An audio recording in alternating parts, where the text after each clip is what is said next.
Well, today it's all about aging. Well, that is how to make sure that you are aging in a way that preserves or allows you to be the healthiest person you can be, to be the healthy you.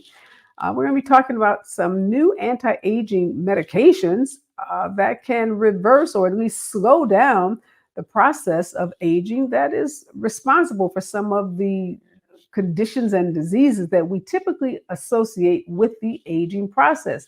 This hour, we're going to be joined by a good friend, Dr. Michael Roizen. He is a New York Times bestselling author. He has a book out called The Great Age Reboot, Cracking the Longevity Code for a Younger Tomorrow. He's a special advisor of Telomir, which is a pharmaceutical company. And also joining Dr. Roizen is Dr. Chris Chapman, who happens to be the co-founder and chairman and CEO of Telomir Pharmaceuticals. These two very busy doctors were in Washington, D.C. today making a very big announcement about a new medication that can have a profound effect on the aging process. So when we come forward and talk to Dr. Chapman and Dr. Roizen about these new breakthroughs and what they can mean for each and every one of us. Now, you may be thinking, I'm nowhere near the age of someone that has to think about anti-aging medications. But if you are, I'll say over the age of 35 or 40, this is a conversation you definitely don't want to miss. And even if you are a younger person, you probably have parents or grandparents or know someone in your family or in your community that might benefit from knowing about this new breakthrough medication, as well as just having a better understanding of all of the medical breakthroughs that are happening with respect to aging. When I first got acquainted with Dr. Roizen, he really blew my mind when he talked about us being humans being able to live past 100 years old, and how probable that is in the next couple of decades, and not becoming 100 or 110 and being in a nursing home or being basically comatose, but being active and being engaged and thinking about growing older in ways that I don't think we've ever thought about in this country. And after having that conversation with Dr. Roizen a couple of years ago, I've just started to notice how many more people I know who are living to be past 80, 85, 90, and people who are even over 100 years old. So he really opened my eyes to the reality that people are living a lot longer and some of the issues that comes with the fact that Americans are not dying at 65 and 70, and that people at 80 and 90, as evidenced by the two men running for president, are incredibly, incredibly active in all kinds of industries and all kinds of businesses. So when we come forward, we're going to talk about this groundbreaking medication, this big press conference that was held in Washington, D.C., and help you know everything you need to know about the aging process and how you defy it to make sure you are a healthier you. I first want to start by asking you, Dr. Roizen, you and Dr. Chapman are either still in Washington, D.C. or were in Washington, D.C., making a pretty big announcement at the National Press Club. Tell us about that announcement. I'm still in Washington, D.C., and the announcement was about one of the 14 areas you and I have talked about that are looking at the mechanism of aging and that are advancing at a quick enough rate so it is likely that you'll be able to be 40 again. Or younger. That is, remember in 1998, we said that 60 could be the new 40. That's come to pass. We now know that 90 can be the new 40. And one of those areas that's really important is your stem cells. That is how well your stem cells can repair you. Stem cells are like the mothers of the body. Everything comes from that mother. In other words, we have one stem cell to begin with, and out of that comes Areva or Mike or Chris. And more importantly, as we get older, we start losing our stem cells' ability to repair things because we don't have enough stem cells. That is, we run out of them because they repair lousy things like sunburn or a scrape on the leg or a cut. And so you use them up that way, and we only get 70 to 110 duplications of any stem cell. The key is, can we get more duplication so our stem cells can come in and replace damaged things with new things? And the discovery that Chris's company has made is they found a drug that in mice, and now looks like in rats, and in human cells in the test tube, increase your ability to produce more stem cells so that you'll be able to repair yourself, so that that osteoarthritis or the low back pain or the heart attack or stroke won't cause diminished health, because you'll have enough stem cells to repair it. Well, needless to say, Dr. Roizen, this is really, really good news, particularly for those folks who may be suffering from some condition or disease that is associated with aging. Dr. Chapman, the big question I'm sure all my viewers and listeners are asking is, when is this drug going to be available, and will it be widely available to anyone in the public? Yes, Reba, thank you for inviting me to the show. So one of the things that we need to do, and we talked about today at the National Press Club, is run a couple of studies. We started with a rat study on osteoarthritis to make sure that the drug is safe and that we can treat age-related diseases in the rat. And that study will be done starting next week, and we have results in about 60 days. And following that, we're doing a study on canines, on dogs. And that study will start in May, and in June, July, August, we have data on the dogs. So the idea was to make sure that we can do well in the clinics with the preclinical animals, then move into humans. So the plan is for the company, for Telomir Pharmaceuticals, is my plan is to, by 2025, the first quarter of 2025, to start a phase 1 study on humans with Telomir and see if we can go through the phase 1 process. Then after that, we'll do a phase 2. After phase 2, it'll be available to the public on a right to try basis. And we're very excited about that at this point. So I would imagine, Dr. Chapman, after you go through phase 1 and phase 2 at the beginning of next year, you will also have to go through a process where you get FDA approval before this drug can be on the market. How long does that typically take?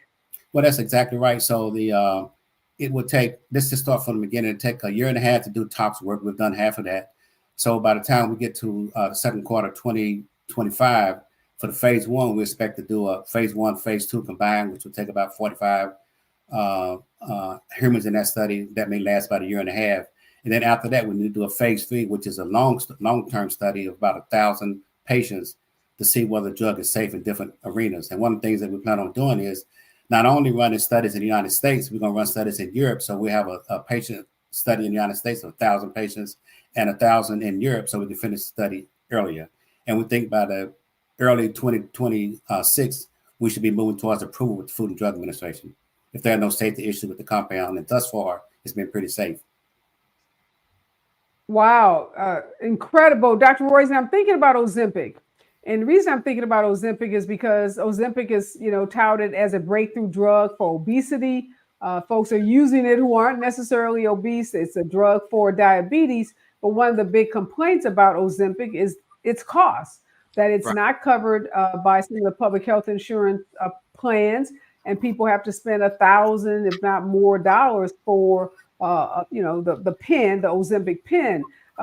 Is this medication going to be similar? I mean, is that just the pathway for medications coming onto the market, where they come on and they're just so cost prohibitive? Well, let me say that this is a small molecule, and thus able to be both produced much more inexpensively, and hopefully distributed more and be able to be made much quicker. Let me go one step backwards, Areva, on you with semaglutide or Ozempic. As you may know, the Medicare last week, I think it was last Monday, a week ago, approved the paying for Ozempic, the Wegovy, for heart failure patients on Medicare and Medicaid who were obese. So we're gradually getting it into, and by the way, Ozempic is much less expensive to produce than it is to being sold for. It's $120 wholesale in Canada, $440 in the US. That's one of the problems with our system, So if you, that's why compounding pharmacies have it much less expensively.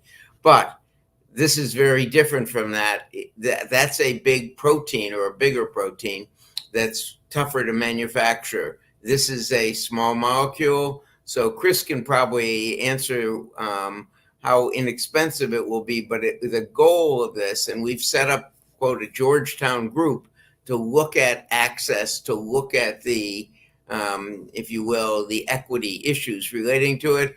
And so that group is working hard to make sure the company makes it available to everyone immediately. I'm glad to hear that, because we know Wegovy, Ozempic, and some of those weight loss medications are widely needed in low-income communities, communities where people have high rates of obesity, diabetes, and other conditions where they would benefit. And the Hollywood types and the folks with money, no shade to them, but people who can just pay cash and don't necessarily even have an obesity condition are able to access medication, not so much for medical reasons. So I'm glad to hear that at least the equity issue is being considered. Let me ask you this, Dr. Chapman. If someone's sitting at home and saying, look, I'm already 80, I'm already 90, 70, and I already have osteoarthritis or one of these conditions, degenerative conditions, is this drug, will it work for me? Or is this the kind of drug you have to start taking when you're 40 to 50 that will prevent you from developing some kind of degenerative condition? Yes, that's a very good question, Reva. And for folks who are 75 and 80, they should be really interested, because the way the drug is designed is it will elongate your telomeres. And Dr. Roizen has written a lot and studied a lot on elongating telomeres. So as you age, your telomeres get shorter. So the good thing about telomere, the drug itself, it will elongate your telomeres. So if whether you're 40, 60, or 70, if you elongate the telomeres, that means you cut out some of the age-related conditions. So in our study, we're doing the osteoarthritis is an age-related disease. And so you have your first evidence to show that if you're 80, 75, or 60 and have an age-related disease like osteoarthritis, you take telomere, and the hope is that you will reverse that osteoarthritis. And that's the first indication that you can take it whether you're 75, 80, or take it when you're young and want to move forward. So we think that our age groups, maybe 35 to 90, will be taking the product as we go forward. So, Dr. Chapman, you just said someone who is 80 and maybe already has osteoarthritis can take it and they would reverse that process. Do you anticipate the drug being used as a preventative drug? So you start taking it at 40, even though you don't have osteoarthritis, you're taking it so that you're constantly creating that level of DNA. I don't want to get too technical with my question because I could get lost in understanding this, and I want to make it simple for people who are listening and watching. You said, Dr. Roizen, this is about increasing your stem cells that lessen as you get older. So if you're 30 or 40, would you take this medication to make sure you have this adequate supply of stem cells? We don't know the answer to that, but the expectation is exactly that, 30 or 40, because we repair things relatively well until we're 30 to 40, when we start getting, if you will, injuries, diseases that we don't repair. And a lot of why we don't repair it, we think, is because we have inadequate stem cells. So you might go to a stem cell clinic and say, I'm going to get some stem cells for my knee. They're giving you 500 to 8,000. Part of it may work because they're also giving you growth factors, which calls forth your own stem cells if you have any. But one of the reasons that we don't repair things as well once we're past 30 is we don't have enough stem cells. And the real value of this is exactly that. You may be able to get the repairs really quickly when you're 30 and 40 and repair heart attack and stroke as well. We can go into those studies that have been done. But the value of that is that you prevent the disability, in addition to hopefully reversing the disabilities you have. Now, I guess another question that your press conference, your announcement begs the question, Dr. Chapman, about, has there been any drugs already on the market, that have been put out on the marketplace, or drugs that are on the marketplace today that do something exactly the same or are very similar to what you're saying this drug will do? Well, I'm glad you asked that question because it's one of the things that Dr. Roizen spoke about today was this is the first small molecule ever to show that it elongate telomeres in human cell lines. So we think we're the first. There are a lot of other studies going on right now, but this is the first one where you actually elongate telomeres in the human cell line. So as we move forward, you probably see us moving towards more advanced studies with the product. But right now, this is the only product that I know of on the market that actually elongate telomeres. And I think that's very fascinating. And it's like the holy grail now because we think that we can extend life and we can And reverse it. Dr. Roizen, I know you're an expert in anti-aging. Is elongating your telomeres, is that the only thing that needs to happen, from a physiological standpoint that will, slow down the aging process? No, there literally are 14 shots on goal. And if you were a kicker in a football game or a basketball player and you took 14 shots, you were bound to make one of them. And so that's what we think is going to happen. There are 14 shots on goal. This is just a really unique one because it is inexpensive, it is easy to produce, and it is the only one that causes the human cell line to increase its telomerase production, which increases the telomeres. So this is just one of 14 shots on goal. Prior to this coming about, I would have said that epigenetic reprogramming was the lead one. Epigenetic reprogramming means you reprogram the switches on your genes. It's as though your genes are the light bulb that's either on or off, and the switch on the wall that you go up and down on is the epigenes, and it wears out as you turn it on and off. Well, it gets errors in it in humans, and we're learning how to repair those switches.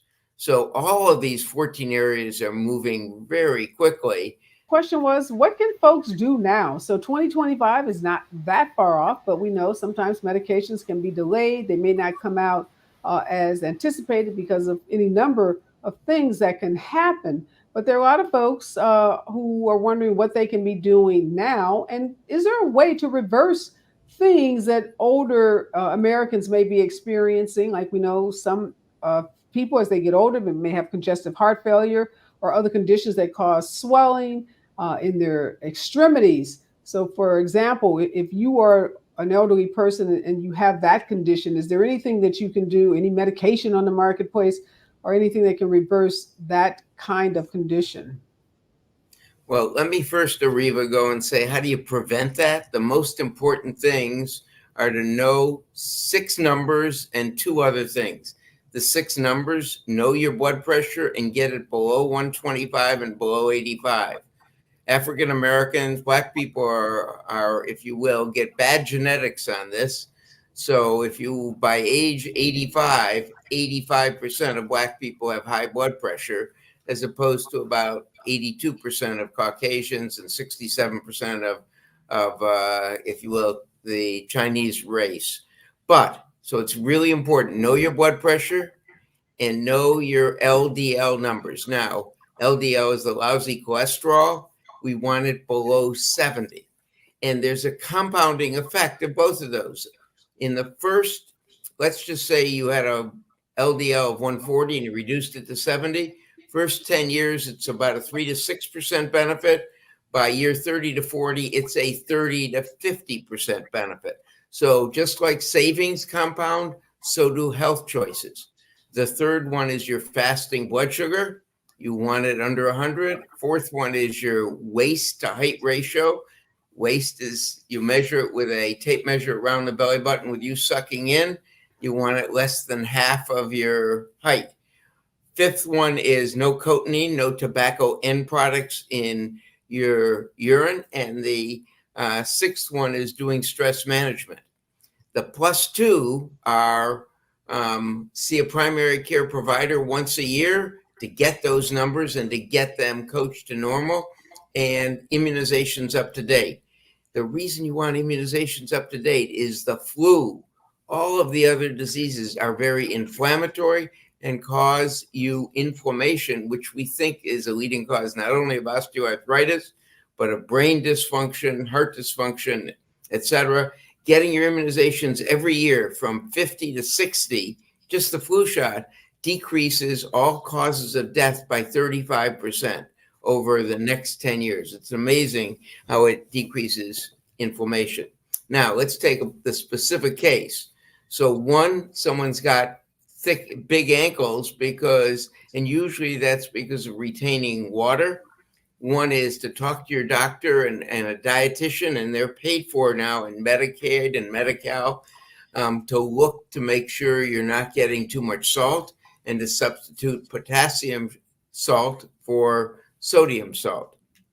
The second is we've got a whole bunch of diuretics that decrease it, but now we've also got a series of drugs that if you're diabetic or even if you're not and just obese, that those drugs decrease heart failure and the risk of heart failure. As I said, the data on Wegovy or Ozempic is now strong enough that Medicare has agreed to start paying for it. The insurance companies don't have it through their system yet, but within a month they will. And so they will be paying for that drug for people with, if you will, big ankles who are obese to get them to survive. It's about a 40% reduction in the 4-year death rate. So we now have a whole raft of medications for that type of person. And to come to the physician, you don't have to go to a hospital, but come to a primary care provider and to get those are all now paid for by Medicare and Medi-Cal. No, that's excellent. Thank you for the information. Dr. Chapman, a lot of folks think, well, I don't want to live to be 80 or 90 or 100 because they have this vision of what 80, 90, and 100 is. They envision someone being in a wheelchair, someone being on a walker, someone, having severe dementia or Alzheimer's, or, not being able to care for themselves. Is what we are talking about in this conversation is a different way of aging, and people aging in their 70s, 80s, and 90s being much more active and looking very differently than perhaps we envisioned 30, 40 years ago.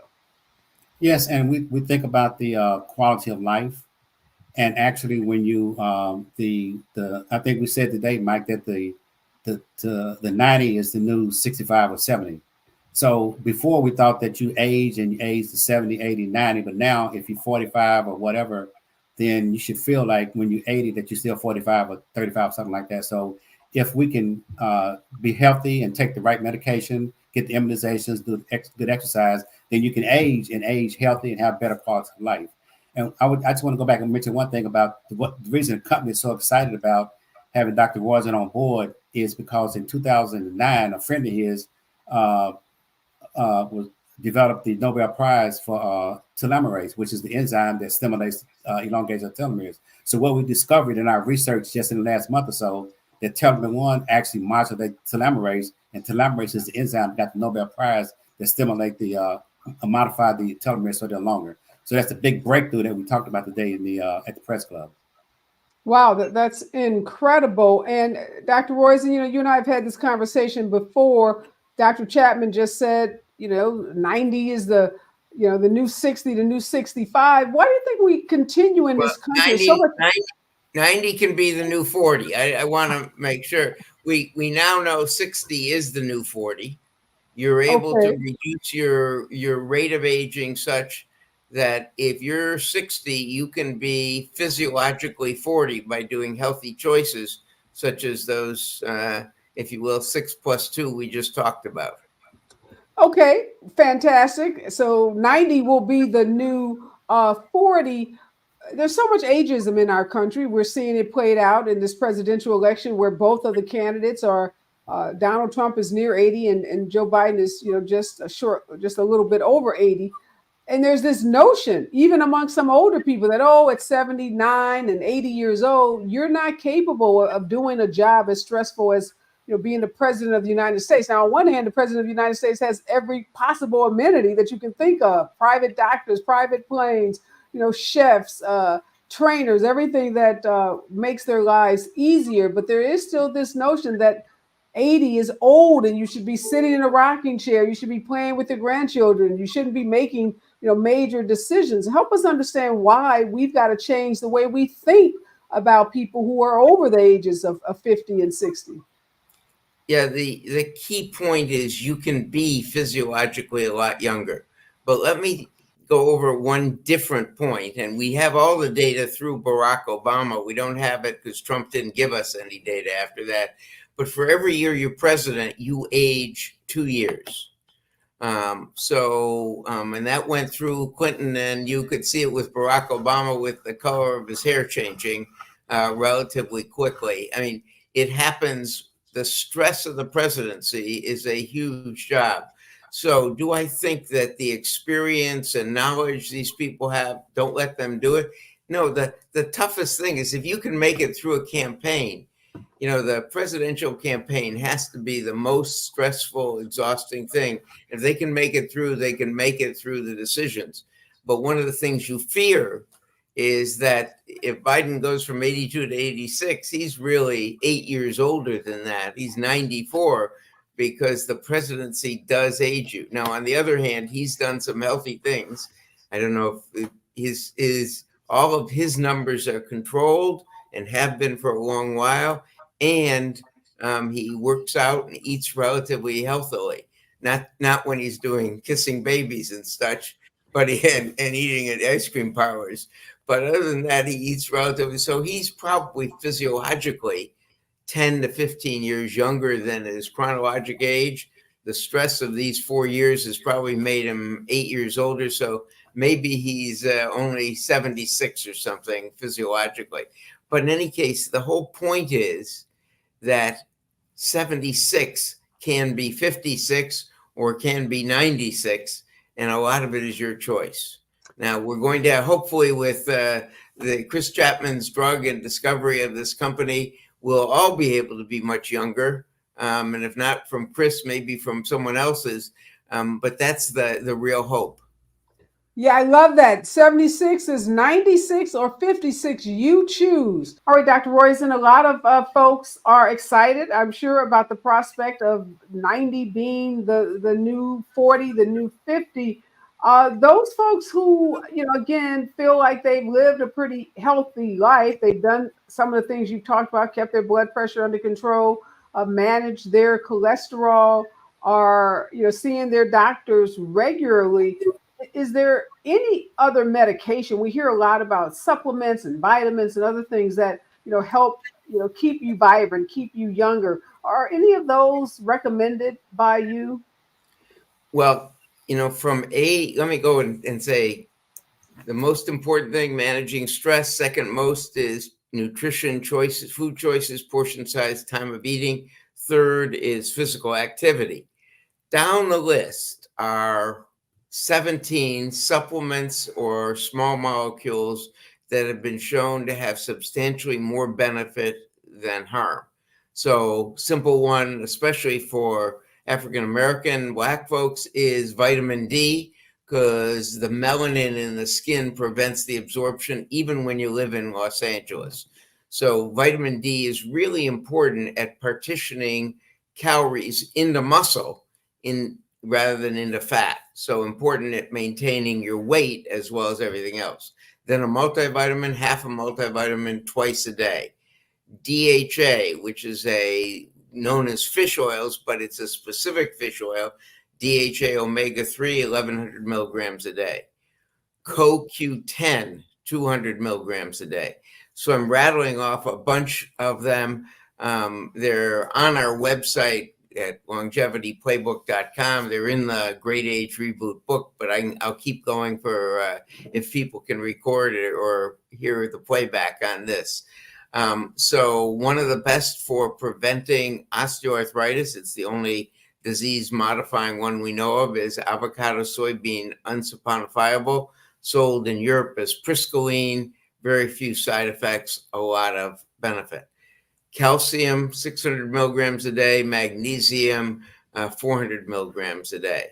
And then a probiotic, because we don't know which one is the best, I alternate 3 of them. Hopefully they all 3 advertise on your show.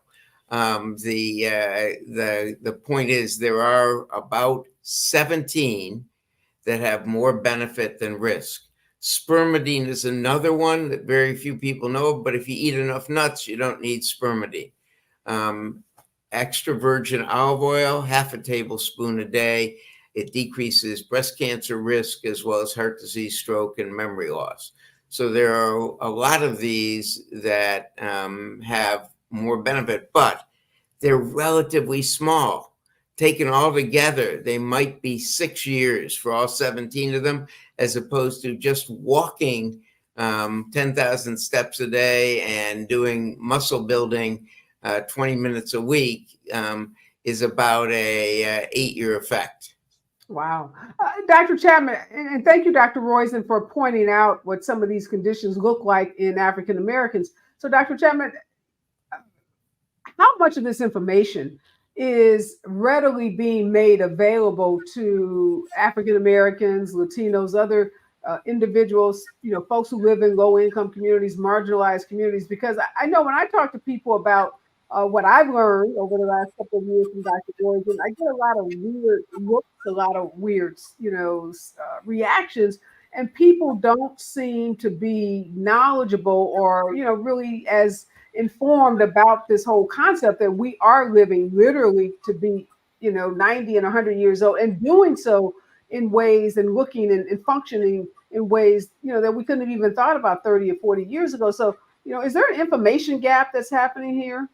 There's a huge information gap, especially in the African American community as well as the Hispanic community, of getting the right information at the right time. And it shows like yours that will help improve this. And so one of the things that Dr. Roizen and I did early on was set up the Georgetown group, and that group will make sure that as far as ethics and community and different groups will receive the same information at the same time. So in other words, if you're in the Hispanic community or African American community, you should know the same as if you're in a wealthy suburb region. And it's a major information gap on healthcare. Where I live in Atlanta, I live in DC, and I live in Florida, and there's a big difference in what the community that I associate with and the smaller community around. So it's a major information gap. One of the things we want to do is make sure that at Telomir Pharmaceuticals, most of the employees are African Americans or minorities. So we'll spread this and make sure that we'll make certain that everybody understands that living healthy is good, and there's a way that we all can live and a quality of life as we move forward. So we will really move this into the those smaller arenas as we go forward. Well, thank you for doing that. And Dr. Roizen, your efforts, the efforts of Dr. Chapman are very much appreciated. But in the larger medical community, are you seeing this kind of information being disseminated widely? Again, like I said, I just am so shocked. People think I'm crazy when I tell them, well, you got to live to be 100, so you better really take good care of yourself now. And they just think that that's, some kind of fantasy on my part. So what is the larger, like the, American Medical Association and some of those big associations, what are they doing in terms of getting information out to people about why you need to have or adopt a healthier lifestyle, because you literally may live to be 100 years old? Yeah, the associations have tried to do it, and they're pretty impotent at changing physician behavior. What changes physician behavior, as you know, is reimbursement. Doctors go to what they get paid to do, and lifestyle is very poorly paid. Now, at the Cleveland Clinic, we have made a huge effort in it, because all of our employees, we showed that by getting them to 6 normals plus 2, the clinic itself was saving over $190 million a year in health insurance. Now we have 101,000 employees, so it's about $4,500 a person we were saving. We gave $1,500 of that back to each employee as a way of motivating them. We've now started to do that free to all of our primary care patients. And as you know, Cleveland is a city that has a fair group of minorities as well as low income. And so we've done it free to all of those employees. We can't pay them back because we've done it, meaning because we don't control their insurance. But we are working hard to do this and to make coaching and to make all those things that help them adopt healthy lifestyles free. So we've even sponsored, there are food deserts in Cleveland, and we have started eradicating those as a as a corporate effort. So it's not easy. But one of the interesting things is 14 years ago, most of our physicians didn't know how important lifestyle changes were. By doing it with your own physicians to get them healthier, our nurses, every employer, environmental service, et cetera, gets the same benefit. But going through the full sequence gets them aware of how important it is. And so we're starting to get changes in how they treat patients. And so my clinic, which is a insurance only, and that takes people without insurance, et cetera, gets very booked up. So we have a lot of the process. I do two things. On Thursdays, I do executive health, which is the most expensive people can pay. And on Fridays, I do free, which is the least expensive. Well, thank you for recognizing the importance of making sure this information is disseminated widely, and then just so we don't just have all the wealthy, good-looking people living to be 100, and poor people, Black people, Latinos dying early because they don't have access to this information, or when this drug becomes available that's being produced by Telomir Pharmaceuticals, that again is just not concentrated in high income and wealthy communities. We know there's such incredible health disparities throughout our healthcare system, and I just would hate to see this be yet another area where Black and brown people are pushed to the side and not being prioritized in terms of not only the information but access to these life-changing medications and this information that can literally extend someone's life and the quality of their life, which I think is so important to this conversation. Thank you so much, Dr. Chris Chapman. Best of luck to you with this transformative drug, and always a pleasure to see you, Dr. Roizen. Keep on at 76 years old showing us young people what we have to look forward to. Really appreciate your work in this area. It's just transformative and remarkable.